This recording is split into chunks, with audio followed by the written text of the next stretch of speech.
Wag na nga natin patagalin tong usapan na to mga parkoy.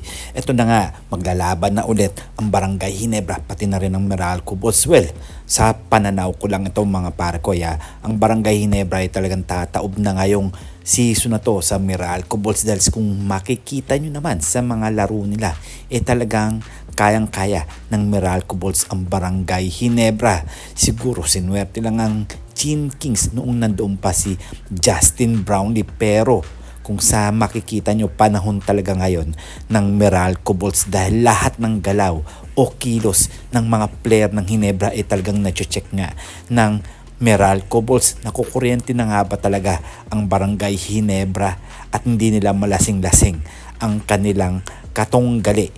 Kung sa makikita nyo, maraming turnovers ang nagawa ang Barangay Ginebra nung nakalaban nga nila ang Meralco Bulls noong last game. Dahil kung di nila ma-maintain ang mga galaw ng Meralco Bulls talagang matatalo sila. Dahil ang mga turnovers talagang importante yan na mabawas-bawasan man lang nila.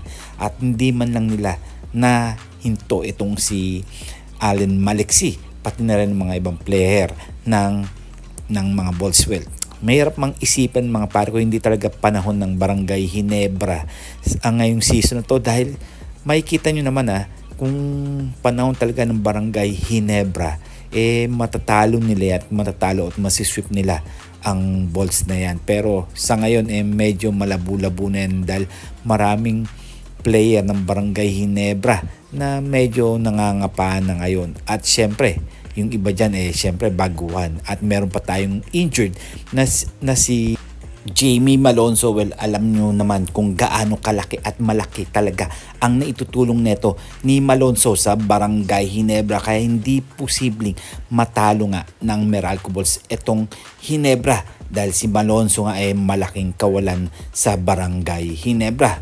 Well, kayo, ano nga ba talaga ang masasabi dito sa Game 7 na to?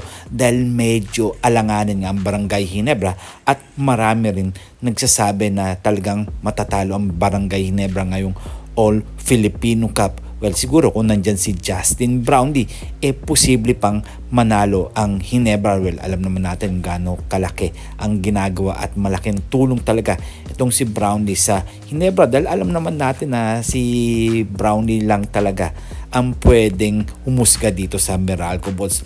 Well, kung ako nang tatanungin mga pare ko ibigay na lang siguro sa Meralco Bulls yan para syempre makapasok naman sa finals itong team na to dahil nga ilang beses na sila pinabagsak ng Barangay Ginebra pagdating sa semis at sa finals. Well, panapanahon lang yan at bilog ang bola. Kayo, ano ang inyong masasabi dito? Si Jamie Malonzo nga ba talaga ang kulang sa Barangay Ginebra o hindi nila panahon? Hanggang dito na lang tayo and this is Tondo Boy Vlogs. I'm out. God bless you all.